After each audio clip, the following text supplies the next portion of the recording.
Lucas 24, 21. Nessa semana, de maneira especial, foi-nos lembrado o quanto pessoas guardavam em seu coração uma expectativa messiânica a respeito do ex-presidente da República, Luiz Inácio Lula da Silva. Muitos acreditaram que o Brasil estava a caminho da redenção com ele no governo. Confesso, isso passou pelo meu coração também. A paixão de manifestantes do PT me fizeram refletir onde está o meu coração. A esperança de Israel acabou porque Jesus foi morto? A esperança do Brasil acabou porque Lula foi preso? Jesus ressuscitou. E não estou dizendo que isso acontecerá com Lula. Não acredito que ele seja o Messias brasileiro. Na verdade, quero dizer que o Messias brasileiro está aqui agora, porque você está aqui. O Messias de Israel é o Messias brasileiro.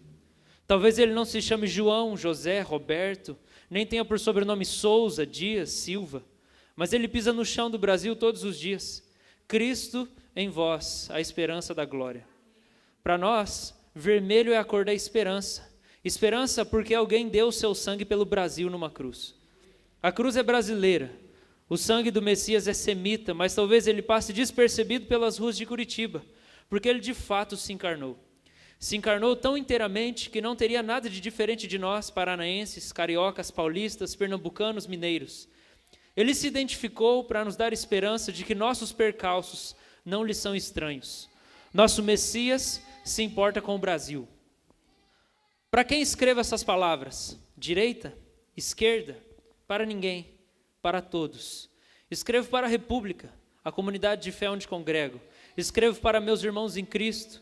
Escrevo para os pré- e pós-milenistas, aos amilenistas e aqueles meus irmãos que têm parte com a missão integral.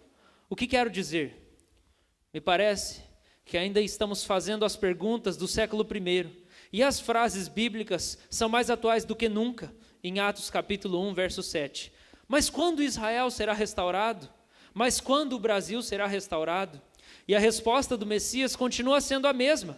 Não cabe a vocês conhecerem tempos ou eras, mas recebereis poder ao descer sobre vocês o Espírito Santo, e serão minhas testemunhas tanto em Curitiba como em Brasília, em todo o Nordeste, até os confins do Brasil.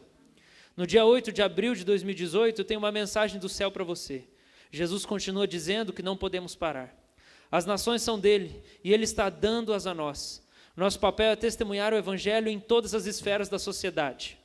Provérbios 28, 2 diz: a corrupção moral de uma nação faz cair seu governo, mas o líder sábio traz estabilidade. Sinto a urgência de pararmos de olhar só para a direita ou para a esquerda. Também não digo para ficarmos no centro. Eu digo para olharmos para frente, que olhemos para o alto. Tenhamos unidade na verdade dita deste provérbio. O Brasil precisa de líderes justos, líderes honestos, líderes em cuja boca não há dolo. Nossa crise não é ideológica, nossa crise é mais elementar. Não sabemos ser gente, não sabemos ser humanos. Nossa crise é de caráter. Eu te peço, deixe em segundo plano sua ideologia política e priorize com mais carinho o caráter, não só nas urnas este ano, mas em sua vida, em sua casa, em seu trabalho, em seu casamento e nas relações. Busquemos juntos, como foi lido há pouco, o reino de Deus e a sua justiça aqui no Brasil, porque o Messias é brasileiro, ele pisa o chão dessa terra todas as manhãs. Vamos orar pelo Brasil.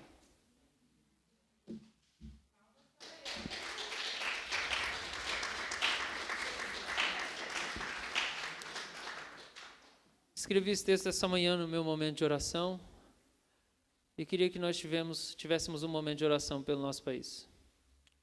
Você pode se colocar de pé?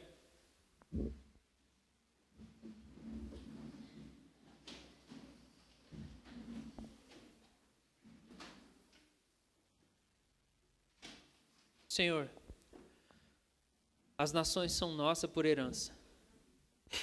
Eu peço ajuda, Senhor. Eu peço ajuda especialmente para a igreja brasileira, porque nós somos viciados em culto, em teologia, e nós que conhecemos a verdade, nós que conhecemos o Deus da justiça, mantemos-nos separados da crise dos seres humanos, mantemos-nos separados da crise da cidade, mantemos-nos separados da crise do país. Nós somos viciados em teologia. Sabemos pouco de política, Senhor. Nós somos viciados em oração, Senhor. Sabemos pouco de discurso sem ódio. Nós somos viciados, Senhor, no nosso mundinho religioso. E sabemos pouco sobre o que é sofrer as pressões de potestades por estarmos nos envolvendo com a injustiça do nosso país. Lutamos mais, Senhor, com os vícios que temos de YouTube, ou de WhatsApp, ou de pornografia, ou vícios, Senhor, de séries, ou vícios, Senhor, de qualquer outra tolice, do que lutamos com Satanás por causa do pobre, da corrupção do país, por causa da injustiça, por causa dos problemas que tocam tantas pessoas, Senhor, desprovidas de informação, analfabetizadas, Senhor, pessoas que não sabem ler, pessoas que não têm nenhuma comida decente, pessoas que moram em lugares úmidos, sujos, fétidos, Senhor, pessoas sem dignidade, Senhor.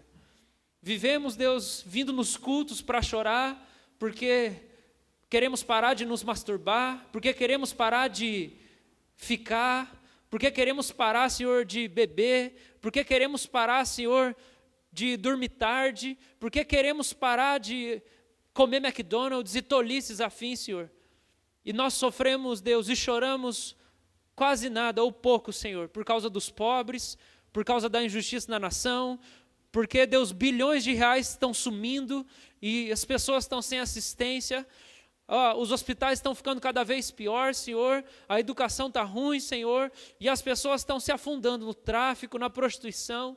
Eu peço socorro, Senhor, por uma igreja alienada, Senhor, porque o Messias não foi preso, Senhor.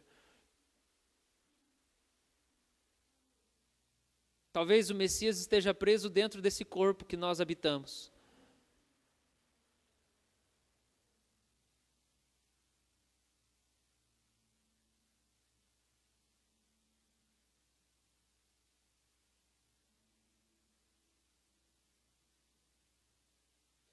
Ensina-nos a chorar pelo Brasil como Jesus chorou por Jerusalém.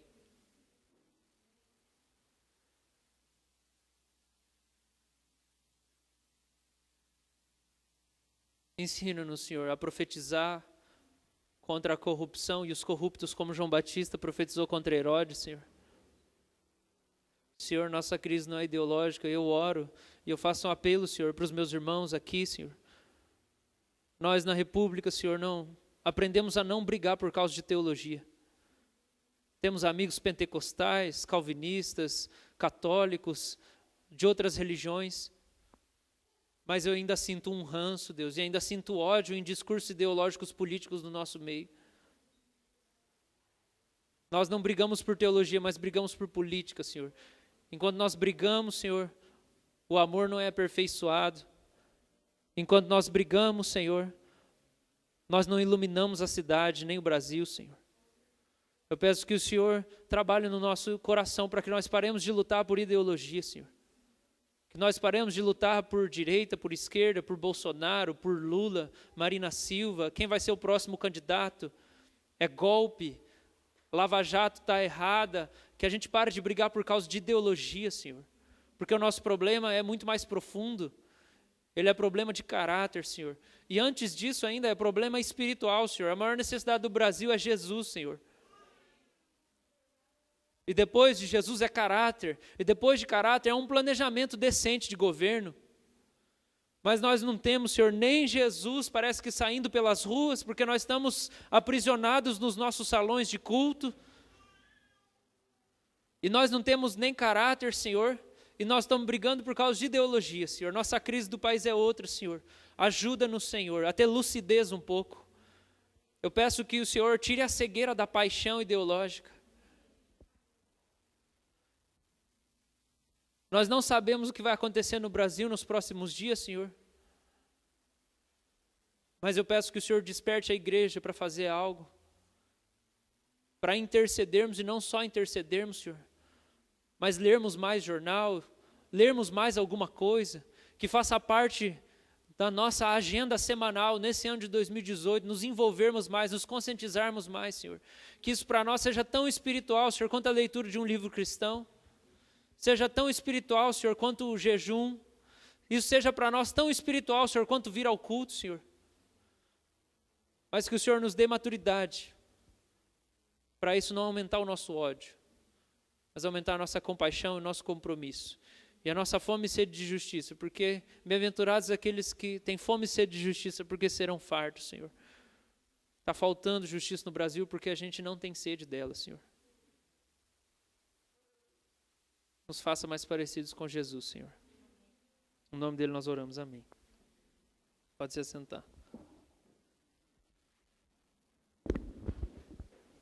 Oi, gente, boa noite. Eu gostaria de saber quem está nos visitando hoje pela primeira, segunda ou terceira vez. Eu vou começar do lado de cá. Pode levantar a mãozinha, ou alguém vai te acusar. Levanta sua mãozinha se você está nos visitando. Eu sei o nome de vocês, mas eu vou querer que vocês falem. Tá vindo diretamente de Rondônia, gente. Jennifer, vamos dar um oi para Jennifer? Oi, Jennifer! Oi, William! Sejam bem-vindos. A Jennifer conheceu o Arthur lá em Rondônia, gente, quando o Arthur foi pregar lá. E daí rolou um encontro sobrenatural no Arna Café essa semana, todos nós no mesmo lugar. Foi bem impressionante. Daí já deu até rolê. Vamos lá, quem mais está nos visitando? Você vai dizer seu nomezinho? Vamos dar oi para a Gabi? Oi, Gabi! Seja bem-vinda, Gabi. Quem mais? Aqui desse lado acabou? Acabou. Lado de cá. De trás para frente. Vamos lá atrás. Nossa, gente, tem muita gente que eu convidei. Eu estou super feliz. Do lado da Nath e da Ellen, vou fingir que eu não sei seu nome. Vai lá. Vamos dar oi para a Evelyn? Oi, Evelyn! Vamos lá, mais. Para frente aqui. Seu nome? Reinaldo? Manda oi para o Reinaldo. Oi, Reinaldo. Você é a?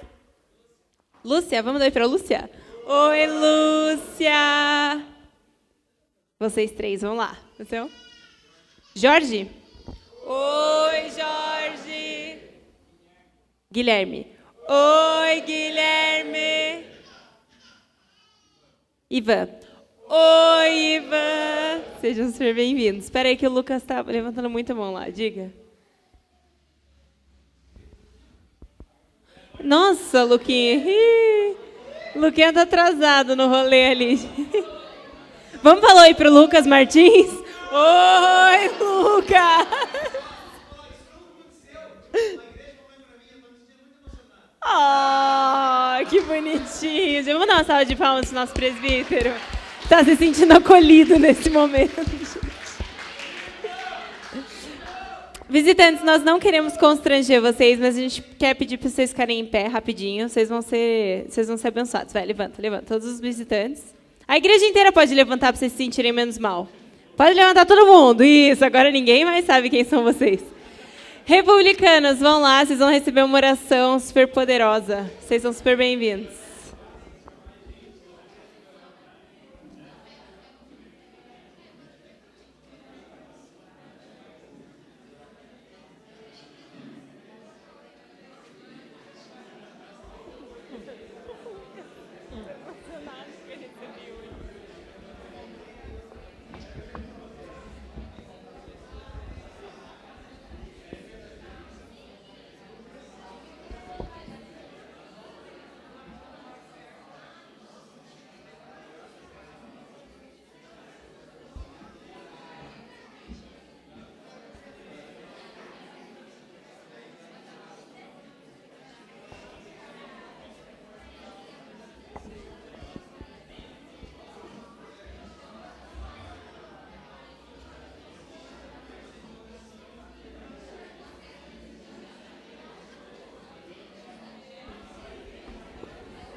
Graça e paz, queridos. Amém. Vamos para o nosso momento de palavra? Estou muito animado para dar início a essa nova série. Só tem a Malu, né? Tá. O Isaac tá aí? O berçário tá acontecendo lá, né? Tá? Não. Tá bom. Não, beleza. Não, só para... Se ela estiver curtindo a palavra, deixa ela. Fica sossegado, Marcelo. Tá bom? Com muita empolgação que eu começo essa série nova de mensagens da República hoje. E eu quero dizer que essa série é uma série para a gente falar sobre a leveza da vida cristã, porque para muitas pessoas andar com Jesus pode ter se tornado sinônimo de mais problema e mais peso e mais complicação. Parece que ficou mais complicado. E não é assim que é para ser. Ele deixou isso muito claro sempre nos evangelhos. Não é para ser complicado, não é para ser difícil, não é para ser uma coisa indecifrável. Então, nesse próximo 1 mês e meio, a gente vai falar sobre como viver uma vida leve, sobre como colocar em ordem a nossa vida para que a nossa caminhada com Jesus seja leve. Mesmo que caminhar com Jesus signifique carregar a nossa cruz. Quero pedir que você abra a sua Bíblia comigo em Mateus capítulo 11. É um texto clássico, conhecido. Nós vamos ler o verso 28 ao 30 e depois do 25 ao 27. Se você abriu, nós vamos orar mais uma vez.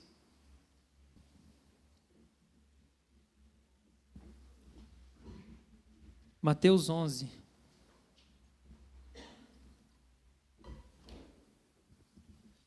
Vamos orar, queridos, mais uma vez. Não sei como é que você está aqui, que você chegou com se você já está aqui, ou se a sua cabeça está em outro lugar. Eu não sei se a sua cabeça está no trabalho, está na família. Vamos gastar um momento para encontrarmos o nosso centro. Essa é uma expressão que os monges antigos falavam, encontrar o meu centro. Vamos gastar 1 minuto para encontrar o nosso centro? Se puder fechar os seus olhos, esse momento é para você estar plenamente aqui, com o seu coração, com a sua mente. Senhor, queremos deixar os pensamentos guardados na gaveta agora. Nós queremos limpar nossa mente para que o Senhor escreva nesse papel em branco que é a nossa mente. Queremos limpar o nosso coração de pensamentos, de devagar. Queremos nos resguardar agora para Ti. Queremos dar atenção completa a Ti, sem distrações, sem pensar nas coisas da semana passada ou da próxima semana. Agora nós fitamos os olhos em Ti, os ouvidos em Ti, que os anjos do Senhor trabalhem aqui, gerando esse ambiente, protegendo a nossa mente, nos protegendo, nos guardando, Senhor. Nós oramos agora, pedimos, fala no nosso coração, repete comigo, fala assim, Senhor Jesus, se o Senhor falar comigo, eu vou te ouvir, e tudo vai mudar. Senhor Jesus, fala comigo. Amém? Verso 28. Venham a mim todos vocês que estão cansados e sobrecarregados, e eu lhes darei descanso. Tomem sobre vocês o meu jugo, deixem que eu lhes ensine, pois sou manso e humilde de coração, e encontrarão descanso para a alma. Meu jugo é fácil de carregar, e o fardo que lhes dou é leve. Verso 25. Naquela ocasião, Jesus orou da seguinte maneira: Pai, Senhor dos céus e da terra, eu te agradeço, porque escondeste estas coisas dos que se consideram sábios e instruídos, e as revelaste aos que são como crianças. Sim, Pai, foi do teu agrado fazê-lo assim. Meu Pai me confiou todas as coisas. Ninguém conhece verdadeiramente o Filho, a não ser o Pai, e ninguém conhece verdadeiramente o Pai, a não ser o Filho, e aqueles a quem o Filho escolhe revelá-lo. Venham a mim, todos vocês que estão cansados e sobrecarregados, e eu lhes darei descanso. Tomem sobre vocês o meu jugo, deixem que eu lhes ensine, pois eu sou manso e humilde de coração, e encontrarão descanso para a alma. Meu jugo é fácil de carregar, e o fardo que lhes dou é leve. Como é que eu vim parar aqui? Como foi que eu cheguei nesse lugar? Como que a minha vida chegou nesse ponto? Pode ser a pergunta feita por você hoje, aqui, quando você percebe o quanto a sua vida se tornou complexa. Olhando para a sua vida hoje, talvez essa seja a pergunta que está lá em neon. Como foi que eu vim parar aqui? Como foi que ficou tudo tão difícil? Como foi que tudo ficou tão complicado? Como foi que seguir Jesus parece que virou um nó atrás do outro e eu parece que perdi a simplicidade da vida? Não é só a simplicidade da fé, mas parece que eu perdi a simplicidade da vida. Quando você percebeu, você já não era mais você. Tudo estava pesado, você só pensava em como entrar em um buraco, ou como se tornar invisível, ou como deixar de ser você mesmo. Um monge muito antigo, Abbas Poemen, ele falava o seguinte: viva como se você não existisse, e você não terá preocupação alguma. Que delícia, né? Viva como se você não existisse, e você não terá preocupação alguma. Eu fiquei pensando nisso a semana toda. Como que deve ser viver a minha vida como se eu não existisse?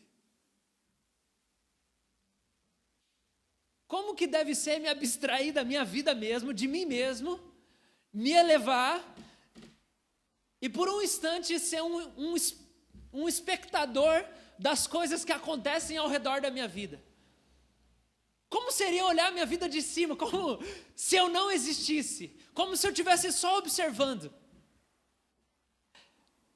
Viva como se você não existisse, e você não terá preocupação alguma. Eu imagino que conhecer a perspectiva de Jesus deve ser mais ou menos parecido, porque o apóstolo Paulo fala que nós estamos assentados nos lugares celestiais em Cristo Jesus. Então deve ser uma coisa mais ou menos parecida com isso, tomar o meu assento e viver do jeito que Cristo me salvou para viver. Sair daqui, me elevar ao lugar onde eu estou assentado em Cristo Jesus e aprender a olhar da perspectiva de Jesus, de cima para baixo, como se eu não existisse, mas como se Jesus estivesse conduzindo todas as coisas, porque Ele está sentado no trono.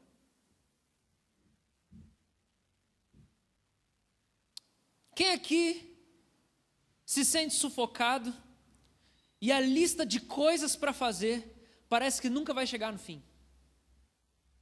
Teve essa sensação? A lista de coisas para fazer parece que não vai terminar nunca, ela não termina. A minha tese sobre como você foi parar onde está agora começa com a resposta de uma outra pergunta. E a pergunta é: quando foi que eu deixei de ser como criança?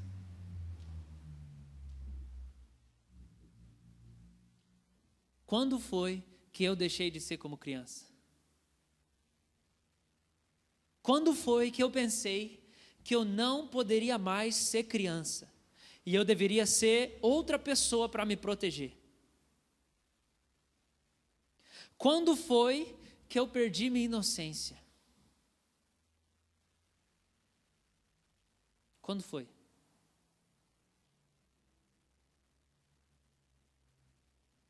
João fala assim, entregando uma profecia, então são palavras do Senhor Jesus. Lembra de onde você caiu e volta lá. Lembra de onde caíste e volta lá. E recomeça. É muito simples. Dá uma olhada, faz uma retrospectiva da sua história. Fecha seu olho. Eu queria que você fechasse seu olho comigo por um instante. Vamos fazer esse exercício agora? Eu quero que você só fique em silêncio. Eu vou fazer uma oração por você e Jesus vai responder agora mesmo.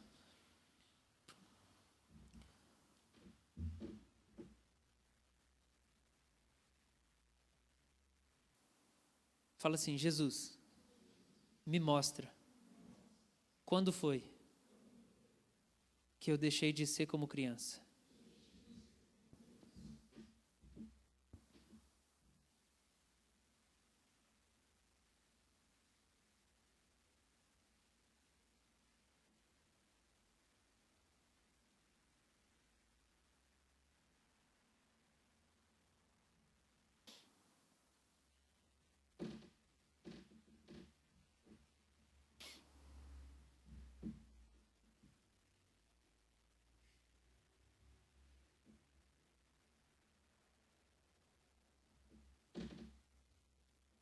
Pronto. Sabe qual que é a boa notícia? É que dá para voltar a ser criança hoje de novo. Dá para decidir fazer o caminho de volta antes desse culto acabar. Eu posso decidir isso, você pode decidir isso. Por que que a resposta da pergunta, como foi que eu vim parar aqui? Como foi que a minha vida virou essa bagunça, esse mundo de nós sem fim? Por que que a resposta dessa pergunta só é encontrada quando eu respondo também, quando foi que eu deixei de ser criança? Quando foi que eu achei que eu precisava ser outra pessoa?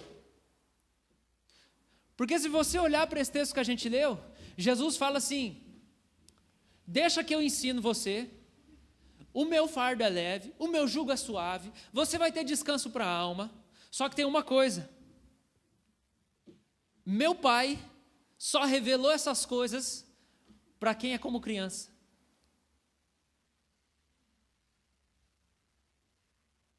E Jesus faz uma oração agradecendo Deus. Ele faz uma oração agradecendo a Deus. Está falando assim, Deus, meu Pai, é muito bom que a vida só seja leve para quem não se considera sabichão. Para quem não se considera experiente. Para quem não se considera o vivido. Para quem não se considera o instruído e o sábio. É muito bom, Pai. Obrigado, porque é assim. Porque senão esse descanso ia ser muito complicado. E na verdade não ia ser descanso, ia ser uma complicação. Jesus está fazendo uma oração e dizendo, Pai, eu te agradeço. Porque para ter descanso, para caminhar do jeito que eu estou ensinando, para ter uma vida de fardo leve, de jugo suave, para ter uma vida de fardo fácil de carregar, para viver desse jeito, do meu jeito, tem que ser como criança. Eu te agradeço por isso, porque é assim. Porque quem é sabichão, quem se considera sábio, instruído, vivido, experiente, conhecedor das coisas, ia transformar isso numa bagunça toda. Então, eu te agradeço, Pai, porque está fácil. Está fácil. Porque se viver descansado fosse uma coisa para a gente instruída, a gente ia achar que Jesus não era o suficiente. Se viver leve fosse coisa para a gente sábia, inteligente, conhecedora, a gente ia achar que Jesus não bastava. É uma outra boa notícia para você hoje. Você não precisa fazer um curso para você viver leve de novo. Você não precisa esperar um mês. Você só precisa encontrar Jesus hoje à noite, olhar bem no olho dele e falar assim, quero ser criança de novo. Eu quero ser simples de novo. Eu quero que você me ensine. Eu quero reconhecer aqui que eu não sei. Eu não sei. Sabe qual é o problema? É um problema agora? Porque se o descanso fosse para os sábios, o impedimento ia ser o conhecimento. Certo? Aí você pensa, eu tenho que conhecer demais, tem que estudar teologia, eu sei lá, eu tenho que fazer faculdade. Sábio e instruído, então, né? Só quem tem alto nível de intelecto é que ia viver descansado. A gente sabe que não é verdade, né? A gente sabe que você pode ter muito conhecimento e descanso zero. Aí, qual que é o impedimento, então? Qual que é o obstáculo quando Jesus fala assim, ser como criança é que faz você ter acesso a um descanso? Então, não é conhecer que é o impedimento. O impedimento é ser como criança. O impedimento é o que fica no caminho para eu ser criança. É isso que me impede de viver descansado. É o que faz eu achar que eu sei das coisas.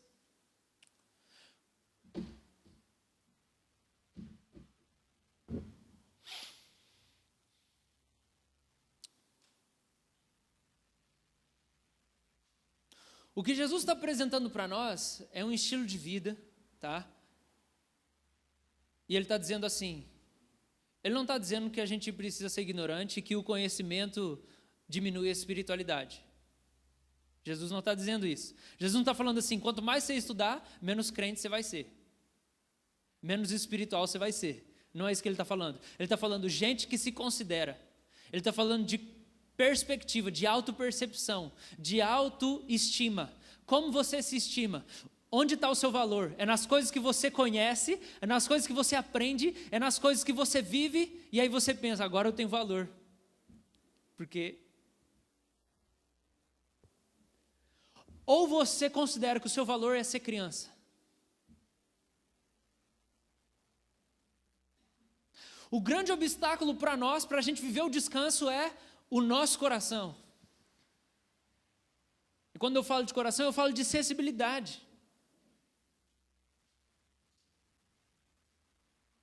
Porque o descanso para nós não está fora do nosso alcance, queridos. Porque a gente conheceu demais e agora a gente precisa fazer uma oração para dar uma amnésia do Espírito Santo e a gente vai ficar menos instruído, aí agora eu vou viver descansado. Vocês estão comigo, gente? O problema é como eu me considero, é como eu me vejo. Jesus está falando, o meu descanso é condicionado a como eu me percebo. Se eu me qualifico, se eu me intitulo, se eu me considero segundo as bênçãos que Deus tem me dado, o que eu tenho construído do reino, o que eu tenho construído profissionalmente, o que eu tenho construído na minha história como pessoa, é assim que eu me julgo. Eu me considero segundo as minhas conquistas. Eu me apresento com as minhas medalhas, eu me apresento com os meus troféus. Aí fala, essa pessoa não tem descanso. Ela acha que o descanso é ficar polindo os troféus de vitórias que ela teve no passado. Jesus está falando com você, amém? E aí ela tem um grande problema. Sabe qual que é o problema? O problema dessa pessoa, que é o sábio instruído que ele está falando, é que ela enjoa de olhar para a cara daqueles troféus lá. E ela fala, eu preciso de outros. Então ela pensa que ela precisa conquistar para descansar. E ela precisa manter os que ela tem. Está vendo como está ficando difícil a vida? Está vendo como se chega no ponto de cansado e sobrecarregado? É cansado do quê? É cansado de conquistar troféu, de conquistar vitória, de conquistar, e sobrecarregado de ficar carregando os troféus que eu já tenho. Então eu estou cansado e sobrecarregado. Por quê? Porque eu estou pensando que descanso e que ser alguém é ter uma coleção de coisas para apresentar para as pessoas. Assim, olha o meu valor bacana aqui. Olha como eu sou sábio, olha como eu sou instruído, olha como eu sou sabido, olha o tanto de coisas que eu já vivi na minha vida, como eu sou cheio da experiência, olha como eu sei como é que funciona. Jesus fala, não tem, Deus escondeu dessas pessoas o descanso, elas não têm descanso. Eu estava lembrando ontem, mais ou menos no 2º ano da faculdade de teologia, isso deve fazer uns 8, 9 anos atrás, eu estava lendo um livro do Brennan Manning, que eu nem sei qual que é, dos livros dele que eu li, e que ele falava assim, eu cheguei num ponto onde eu não contabilizo mais minhas vitórias. Eu cheguei num momento que eu confio no amor de Deus ao ponto de que eu não contabilizo mais o que dá certo na minha vida. Eu não fico mais contando o tanto de vezes que Deus me usa, ou o tanto de horas que eu oro, ou o tanto de projeto que eu realizo, ou o tanto de ministério que eu sirvo. Eu não contabilizo mais, porque eu confio no amor dele por mim. Então eu não preciso ficar encerando aqueles troféus, eu não preciso mais ficar mantendo aquilo. E isso automaticamente reflete no meu relacionamento com as pessoas. Eu não preciso ser ninguém para elas. Eu não preciso ser ninguém para elas. Eu parei de contabilizar minhas vitórias. Eu parei de contabilizar os meus acertos. Eu esqueci que eu fiz doutorado. Eu esqueci quantas pessoas eu levei para Jesus. Eu esqueci quantos livros eu escrevi. Eu nem lembro mais, porque eu não vivo em justiça própria. O meu valor não está na minha conquista. O meu descanso não está no que eu conquistei, no que eu ganhei, no que eu construí. O meu valor não está nas minhas edificações. Olha o tanto, ó, tá vendo? Eu vou te mostrar o álbum de foto de tudo que eu já realizei. Eu só estou testemunhando, irmãos. É só testemunho.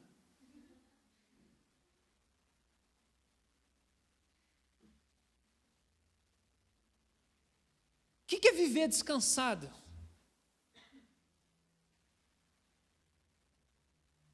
Descanso é diferente de alívio.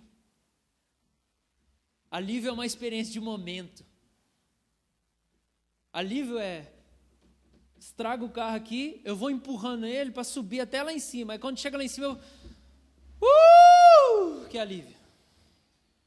Aliviou. Ele vai durar ali alguns minutos, acabou. Descanso é um estilo de vida. Descanso é contínuo. Alívio é um momento. Alívio é ser livre de um sufoco. O alívio é emergencial. Nossa, eu não estou aguentando mais, eu vou estourar, eu vou chegar na exaustão. Aí de repente você vai para a praia, passa 1, 2 dias lá e fala assim, nossa, que alívio.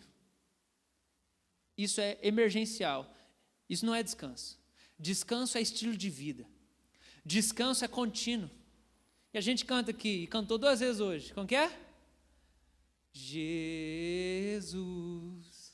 Tu és o meu descanso. Nós não estamos falando que Jesus é aquele que vem na hora que está pegando fogo tudo, e aí ele joga uma água e você fala assim, ai, finalmente, jogou a água aqui, pegou o fogo, eu não vou morrer mais. Jesus não é aquele que está acabando a gasolina do carro. Ai, Jesus, aí de repente, ai meu Deus, pronto agora. A gasolina aqui foi resolvido, eu achei dinheiro aqui dentro do console do carro e agora eu vou colocar gasolina. Jesus não é um alívio só, Jesus é o descanso. Quando a gente não sabe viver descanso, a gente conhece um Jesus de alívio. A gente experimenta Jesus só quando nós estamos esgualepando. É de esgualepada em esgualepada. Então eu vivo lá 2 meses bem, daqui a pouco vai dar quase vai dar uma pane no meu sistema. Aí Jesus chega, obrigado Jesus. Aí eu te vejo daqui 2 meses quando der um pane em mim. Que aí eu sei que você vai me dar alívio. Não é isso que Jesus está oferecendo aqui, Ele está oferecendo descanso. Jesus não está falando, chega aqui, entendeu?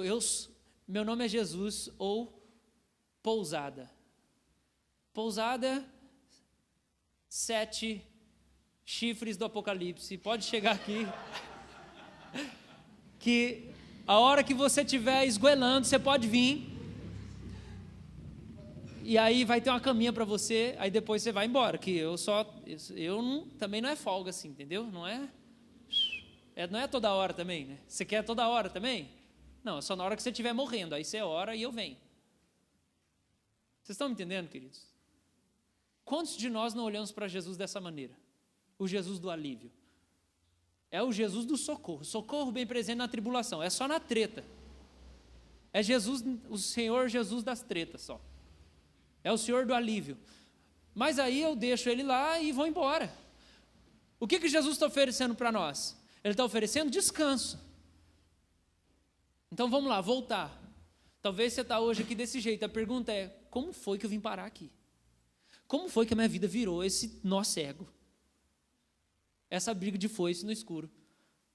Como foi que eu não sei mais nada? Que está bagunçado? A resposta dessa pergunta é: quando foi que você deixou de ser criança? Quando foi que os seus troféus ficaram ali responsáveis por conceder valor para você?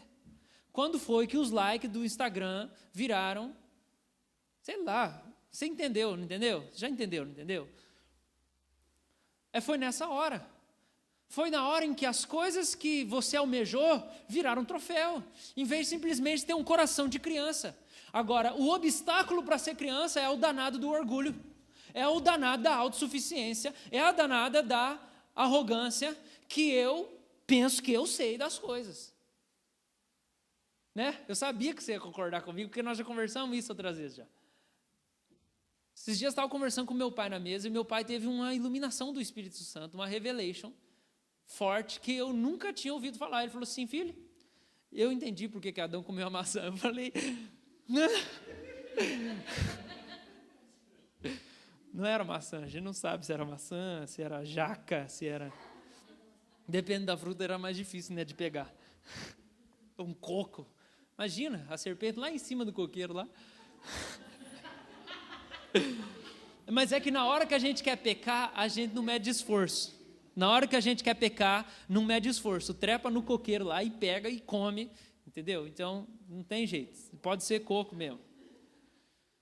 Eu falei, o que é, pai? Aí eu pensei, né? Vai falar um negócio aí, né? O bicho surpreendeu dessa vez. Ele falou assim: filho, o negócio de Adão foi o seguinte. Adão recebeu a proposta da serpente de virar conhecedor, de virar instruído, de virar o sábio, o conhecedor do bem e do mal. E a serpente chegou e falou para ele assim: você não quer conhecer mais? Você não quer ter mais experiência? Você não quer ter mais, expandir o seu cerebrinho aí, Adão?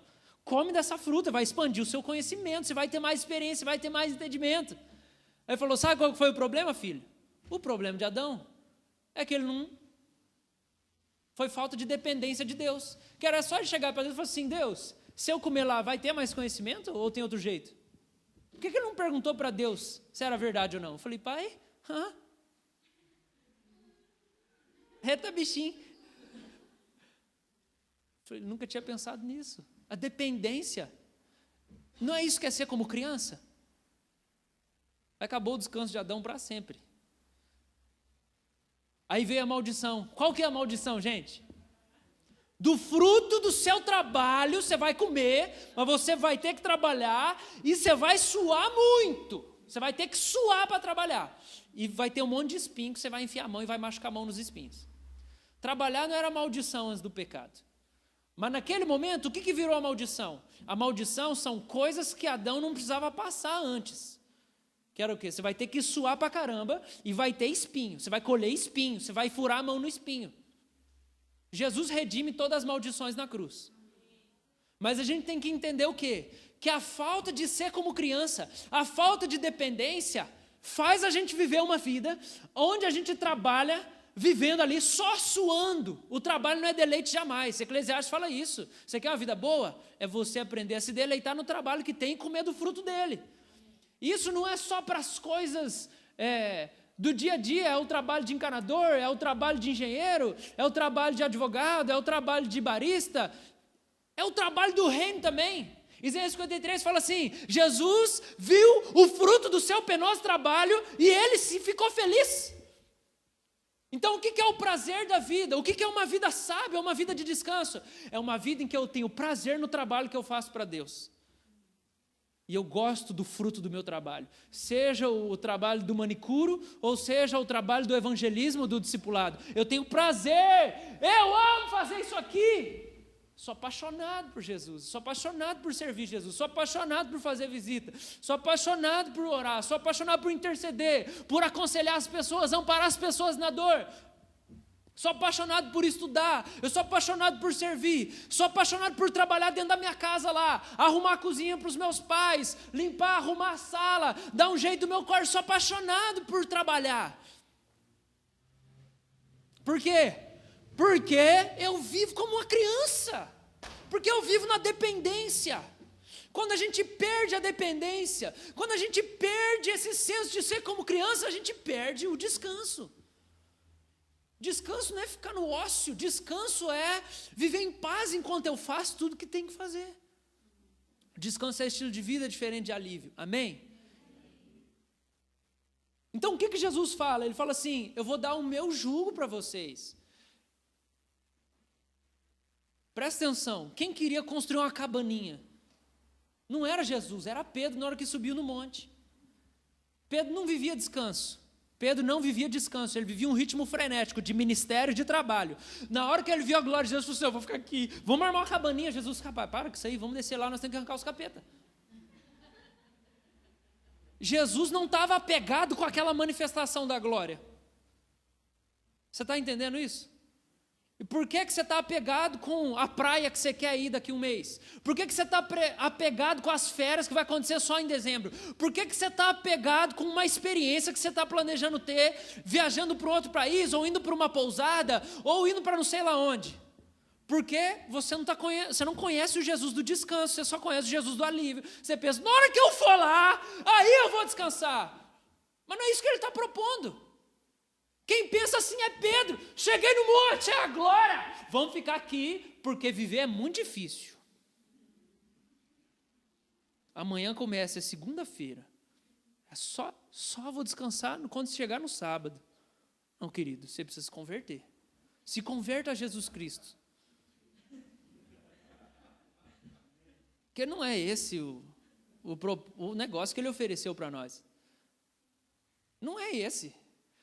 Ele fala assim, venham a mim, todo mundo que está cansado, sobrecarregado, eu vou dar alívio, vocês vão ter descanso na alma, o meu jugo é fácil.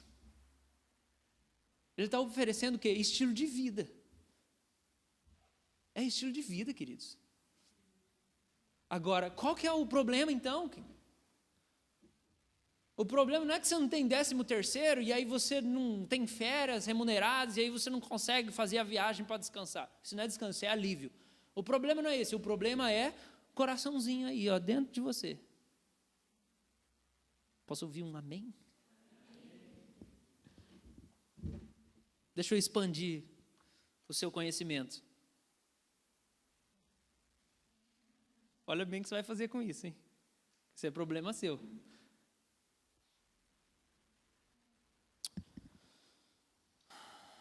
Os rabinos antigos entendiam que a Bíblia tem de ser interpretada. Eles entendiam que a função deles na comunidade era estudar e meditar, discutir e orar, e depois tomar decisões. Os rabinos são como intérpretes, auxiliam o povo a entender o que Deus está lhes dizendo com o texto e o que significa viver de acordo com esse texto. Tome, por exemplo, o mandamento do sábado em Êxodo. Um rabino dividiria as ações essencialmente em duas categorias: atividades que o rabino permitia no sábado e atividades que o rabino proibia no sábado. Ele era movido pelo desejo de chegar o mais próximo possível do que Deus pretendeu originalmente dizer no mandamento.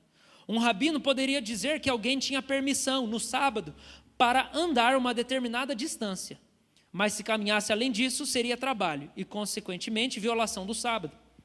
Outro rabino poderia permitir que se caminhasse uma distância maior, mas proibir a prática de determinadas ações, e outro rabino permiti-las. Rabinos diferentes tinham conjuntos de regras diferentes, que, na verdade, eram listas diferentes do que eles proibiam e do que permitiam. Um conjunto de regras e listas de um rabino que eram, na verdade, a interpretação dele de como pôr em prática a Torá. Chamava-se jugo do rabino. Quando alguém seguia determinado rabino, estava seguindo porque acreditava que o conjunto de interpretações dele era o mais próximo do que Deus queria dizer nas Escrituras. Quando se seguia um rabino, aceitava-se o seu jugo. Houve até mesmo um rabino que disse que seu jugo era suave. A intenção dos rabinos com seus respectivos jugos não era, portanto, apenas interpretar a mensagem corretamente. Era pôr essa mensagem em prática. No ambiente judaico, o objetivo era sempre a ação. E ainda é assim nos dias de hoje. Os rabinos passavam horas discutindo com os discípulos o que significava pôr em prática determinado texto. Se um discípulo propusesse uma interpretação de determinado texto e o rabino achasse que o discípulo estava completamente errado, o mestre rabino diria: você aboliu a Torá. O que significava, na opinião do rabino, que o discípulo não estava nem sequer perto do que Deus queria. Mas se o discípulo acertasse e o rabino achasse que ele havia compreendido a intenção de Deus naquele texto, ele diria ao seu discípulo: você cumpriu a Torá. Observe o que Jesus diz numa de suas primeiras mensagens.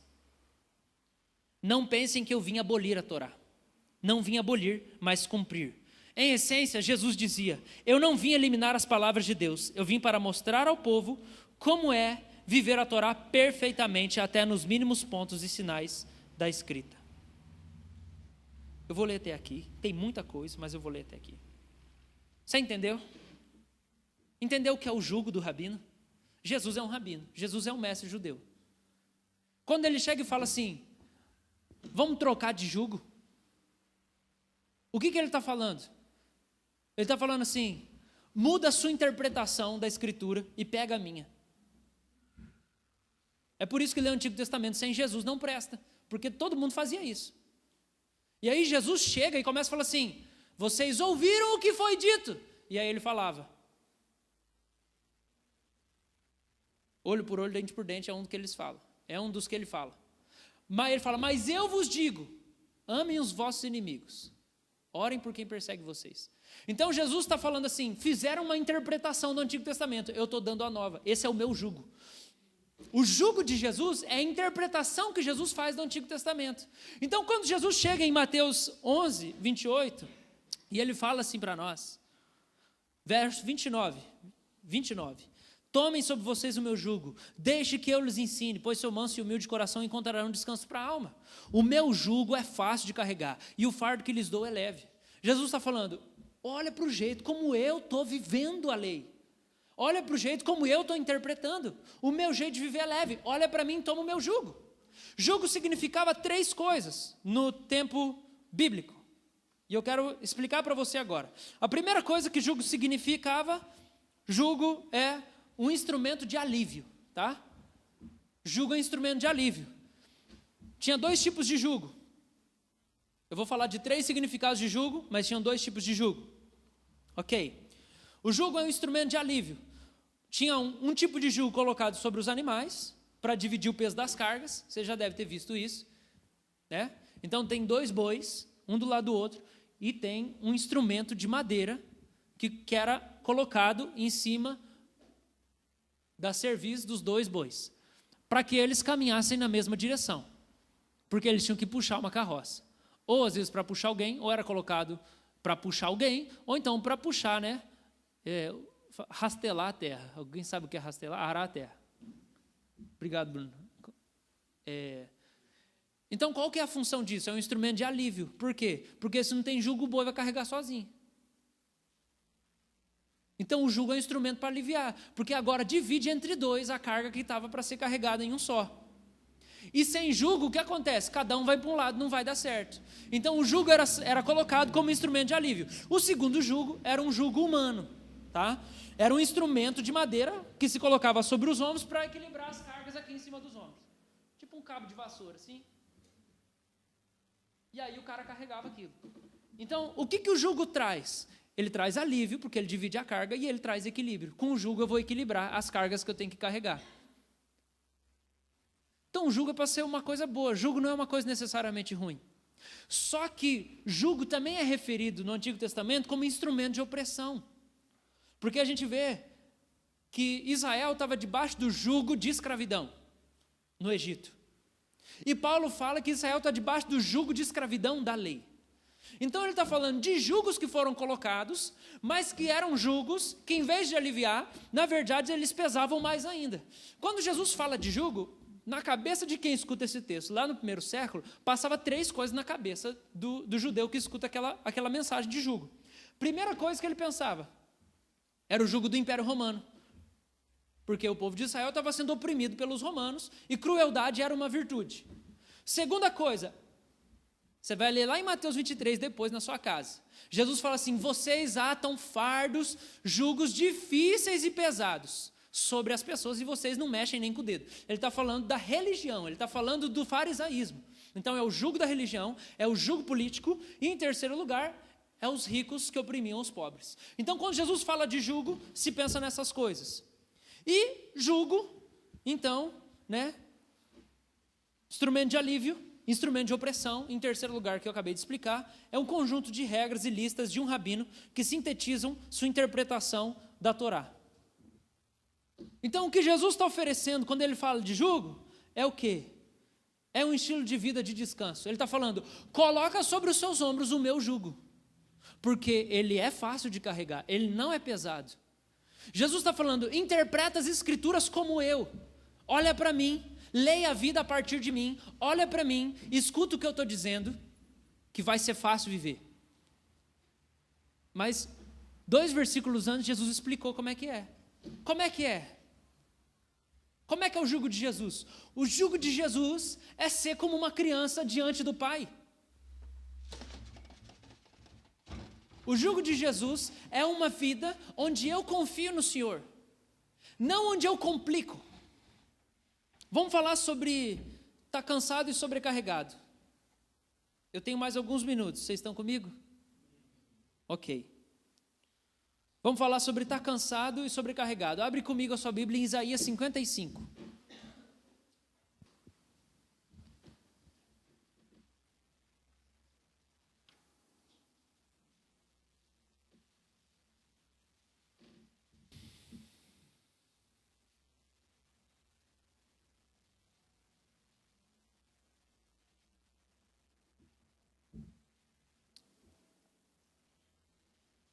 Achou lá?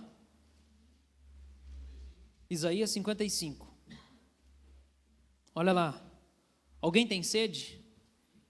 Vem e beba. Mesmo que não tenha dinheiro. Eu quero que você imagine Jesus, tá? Jesus está falando isso aqui. Venha, beba vinho ou leite. É tudo de graça. Por que gastar seu dinheiro com comida que não fortalece? Por que pagar por aquilo que não satisfaz? Ouçam-me e vocês comerão o que é bom e se deliciarão com os alimentos mais saborosos. Venham a mim com os ouvidos bem abertos e escutem e encontrarão vida. Farei com vocês uma aliança permanente, o amor que fielmente prometi a Davi. Vejam como eu o usei para mostrar meu poder aos povos. Eu o fiz governante das nações. Vocês também darão ordens às nações que não conhecem, e povos desconhecidos virão correndo lhes obedecer. Pois eu, o Senhor, seu Deus, o Santo de Israel, os tornei gloriosos. Busquem o Senhor enquanto podem achá-lo, invoquem-no agora, enquanto ele está perto. Olha o convite dos primeiros versos. Você está com sede? Vem e bebe, mesmo que você não tenha dinheiro nenhum. Bebe leite, bebe vinho, é tudo de graça. E aí ele começa a fazer perguntas. E a pergunta dele é: por que você está gastando dinheiro com aquilo que não fortalece? A Revista Atualizada vai dizer: por que pagar com o vosso suor por aquilo que não satisfaz?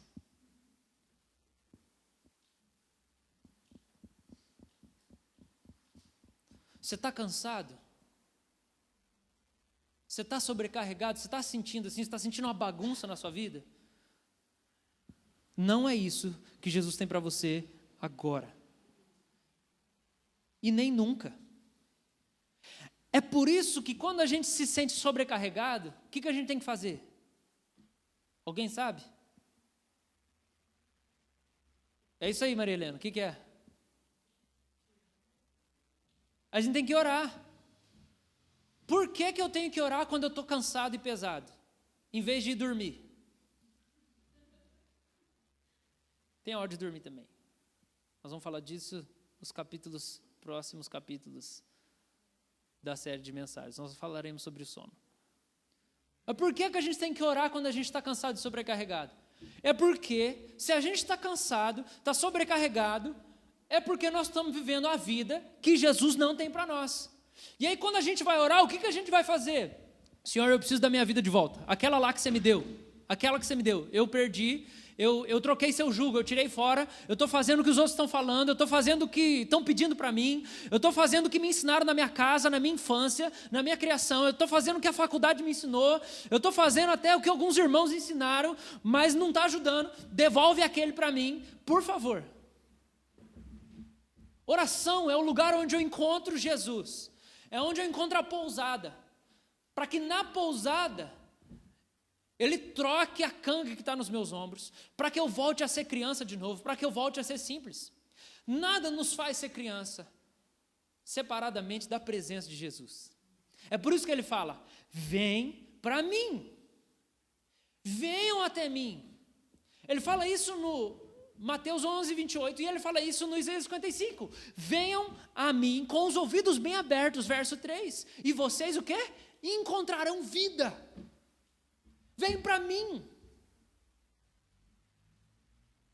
Jesus é o... Eu vou usar essa expressão que eu nunca usei antes, eu nunca tinha pensado em usar, mas veio agora.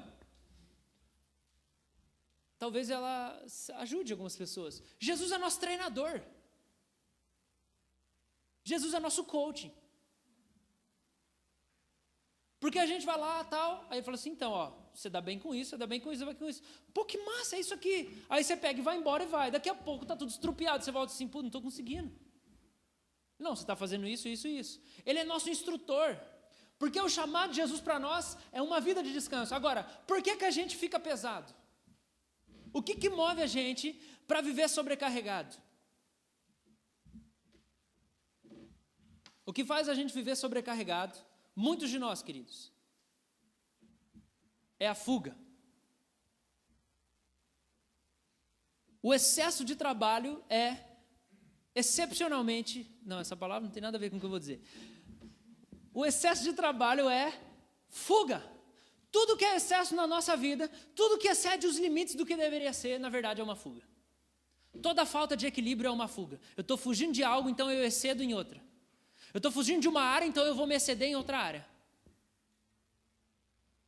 Eu fujo de um problema, então eu me enfio de cabeça em alguma outra coisa. A sobrecarga é sempre uma fuga. É uma distração de si mesmo. A fuga é uma distração de alguma coisa que não está indo muito bem e que eu ou não me sinto capaz, ou não me sinto disposto para lidar. Então eu tenho que me esconder em algum lugar. Quando a gente está sobrecarregado, é porque a gente está fugindo de si mesmo. Só que, para algumas pessoas, isso se consolidou como estilo de vida. Eu trabalho e me dedico até ficar sem fôlego. Aí eu vou lá, fico no alívio um dia e depois eu volto a trabalhar freneticamente. E eu continuo ignorando que tem coisas fora do lugar dentro da minha vida. A sobrecarga da vida que a gente tem levado, de ficar polindo os troféus, de ficar construindo o nosso valor, essa sobrecarga não é insustentável que um fim de semana alivie. O estresse, a depressão, a opressão e todo tipo de escape começa a aparecer, porque a vida dessa pessoa sobrecarregada, ela está fundamentada em algo que é insustentável, é impossível manter.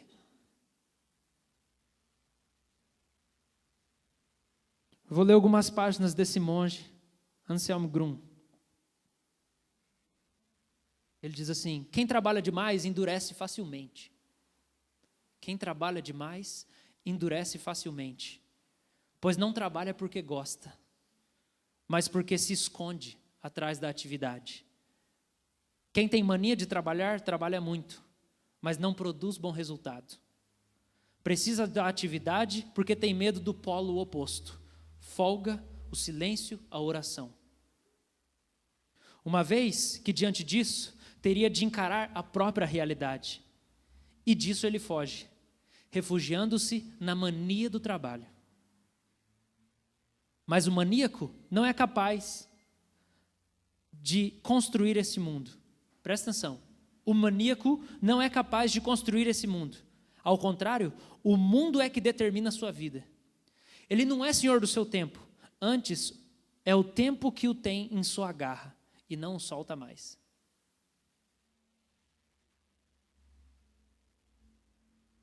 Verifique quando você pode e quer terminar o trabalho.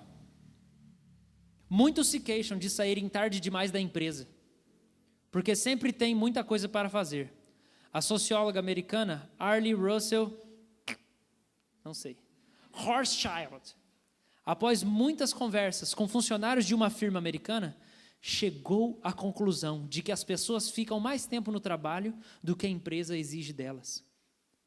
Ela diz: as pessoas querem ficar no trabalho porque lá se sentem melhor do que em casa. No trabalho, muitos se acham competentes. Lá são valorizados. Vamos incluir a igreja aqui também? De se enfiar em um monte de ministério e atividade da igreja que não é nem pedido. Porque aqui você se sente competente, você está fazendo alguma coisa, você está produzindo alguma coisa, alguém está aplaudindo você. Ou pelo menos não tem ninguém aplaudindo, mas você pelo menos não está lá dentro de casa.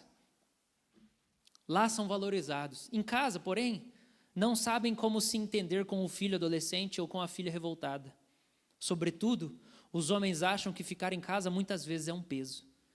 Em seus lares, precisam tomar uma atitude no relacionamento, quase sempre confuso e difícil com a mulher.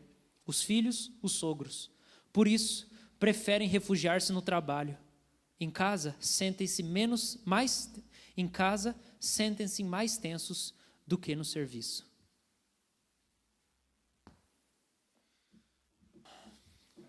Eu vivi assim o começo dessa igreja.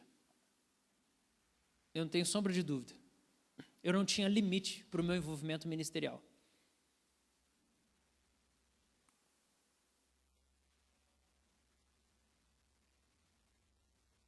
Isso é uma fuga.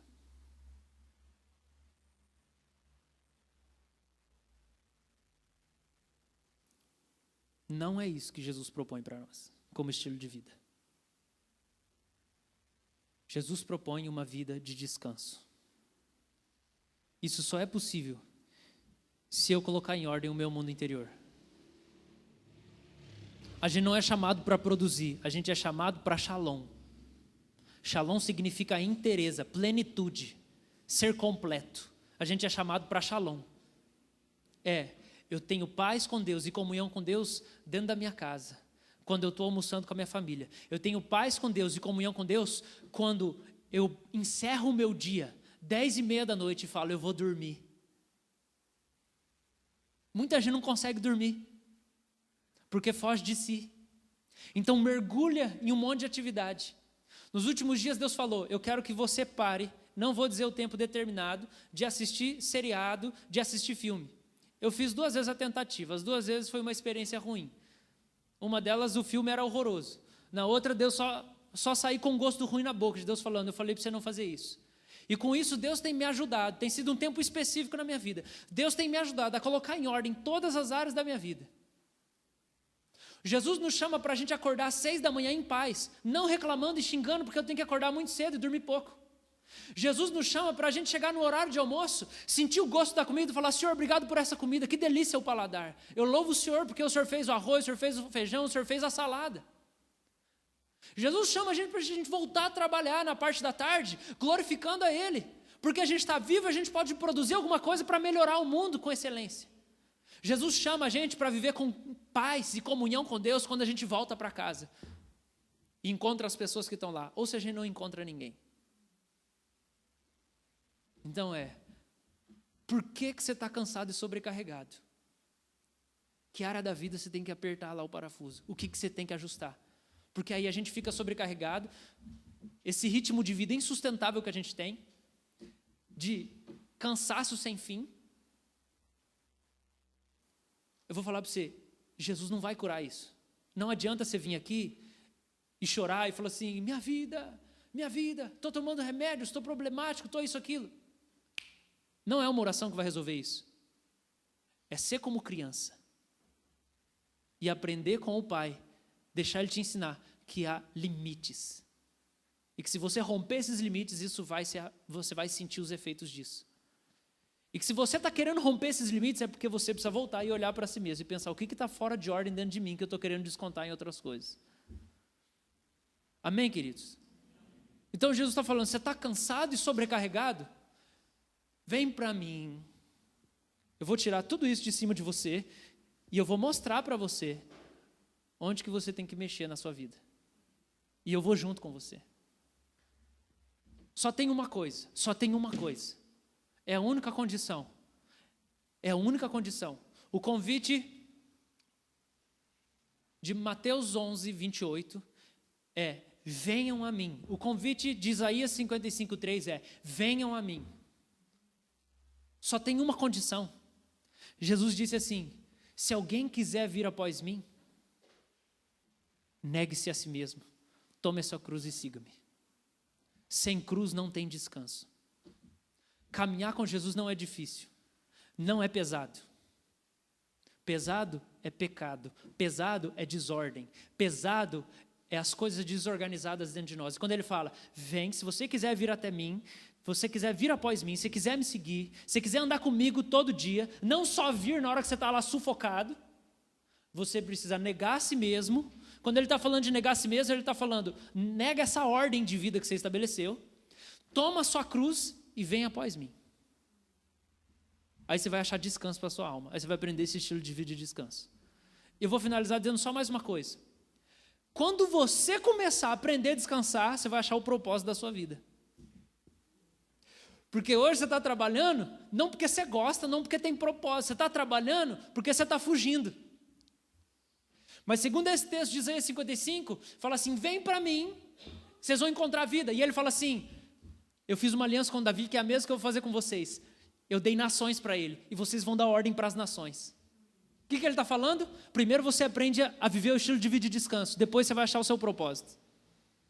A gente não vai achar o que Deus tem para nós, nesse ritmo frenético, porque a gente não consegue ouvir Deus desse jeito. Vamos orar?